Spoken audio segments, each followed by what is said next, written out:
देखो 10th का संस्कृत है ना।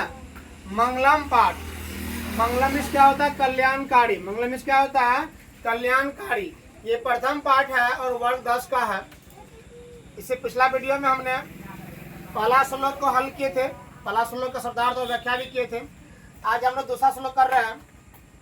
अर्णोन्यान महतो मह्यान आत्मस्य जंतो निहितो गुहायाम तम कृता पश्यति विद शोको धातु प्रसादम आत्मनः।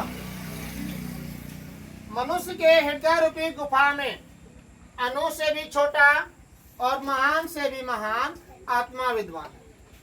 क्या कर रहा है? मनुष्य के जो हृदय है ना, हृदय रूपी गुफा में अणु से भी छोटा, अणु से भी छोटा और महान से भी महान आत्मा उपस्थित है, विद्वान है।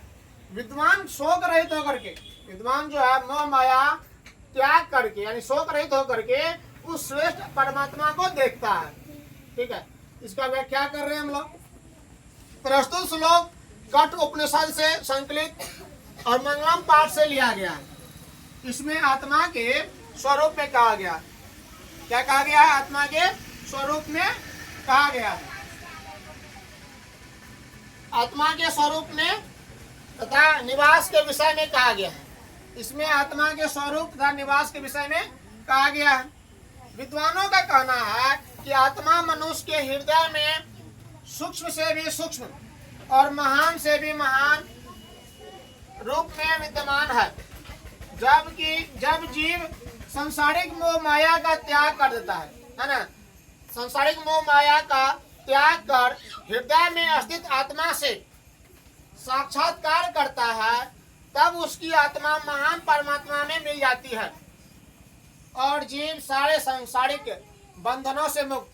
कहने मतलब हो गया जीव जो है सारे मोह माया से मुक्त होकर के यानी सांसारिक बंधनों से मुक्त हो जाता है। इसीलिए भक्त प्रार्थना करता है कि हे प्रभु, हमें उस पवित्र प्रकाश से आलोकित करो कि हम शोक रहित होकर अपने आप को उस परमात्मा में एकाकार कर सके। ये श्लोक अभी देख रहे थे हम लोग। ये संस्कृत का क्लास 10 का पहला पाठ का मंगलम पाठ का दूसरा श्लोक। कल फिर वीडियो मिलेगा वो तीसरा श्लोक, और इस तरह से पूरा संस्कृत का आपको हल मिलेगा, प्रश्नोत्तर मिलेगा, जितना भी वीडियो है और व्याख्या सहित आपको जो है 2026 के लिए संस्कृत का पूर्णतः तैयारी कराया जाएगा।